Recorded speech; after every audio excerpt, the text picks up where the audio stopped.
پیارے بچوں، ایک دفعہ کا ذکر ہے کہ سانپ اور بلی کی بہت پرانی دوستی تھی۔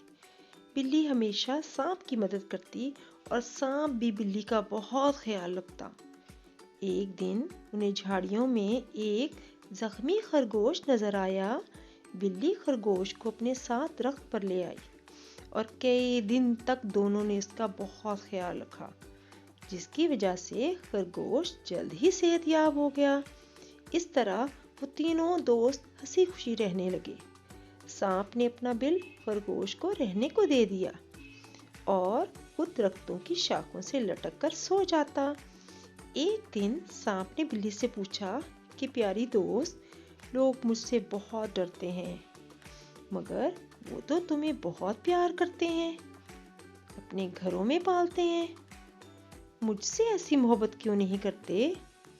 بلی بولی، میرے خیال میں تم انسانوں کو کاٹتے ہو، جس سے ان کے جسم میں زہر پھیل جاتا ہے اور وہ مر جاتے ہیں۔ اگر تم لوگوں کو ڈسنا چھوڑ دو گے تو وہ بھی تم سے پیار کرنے لگیں گے۔ سانپ نے بلی سے عہد کیا کہ وہ اب انسانوں کو نہیں ڈسے گا۔ پھر کیا ہوا کہ سانپ جہاں بھی لیٹا ہوتا اس کے آس پاس انسان کام کرتے، مگر وہ کسی کو نہ کاٹتا۔ ایک دن سانپ خرگوش کے ساتھ کھانے کی تلاش میں کھیتوں کی طرف گیا۔ انہیں ایک لکڑہارا نظر آیا۔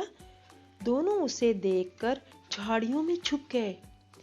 لکڑہارے نے لکڑیوں کو گٹھے میں باندھا، مگر رسی ہی ٹوٹ گئی۔ وہ بہت پریشان ہوا۔ اچانک اس کی نظر جھاڑیوں میں چھپے سانپ پر پڑی۔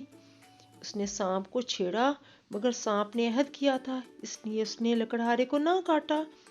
خرگوش یہ سارا منظر دیکھ کر حیران ہی رہ گیا۔ لکڑہارے نے سانپ کو گٹھے کے ارد گرد کس کر لپیٹ دیا۔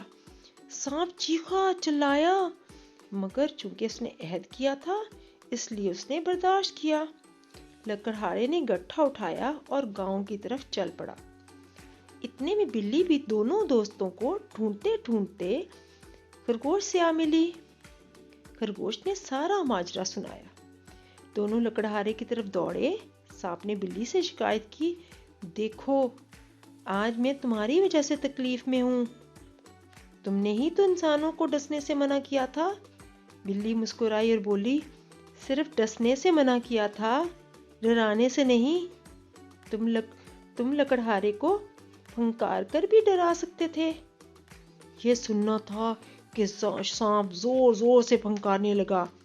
سانپ کی خوفناک آواز سن کر لکڑہارے نے گٹھا پھینکا اور گاؤں کی طرف بھاگ گیا۔ تینوں دوست دوبارہ ہنسی خوشی رہنے لگے۔ کسی نے سچ ہی کہا ہے کہ دوست ہی دوستوں کے کام آتے ہیں۔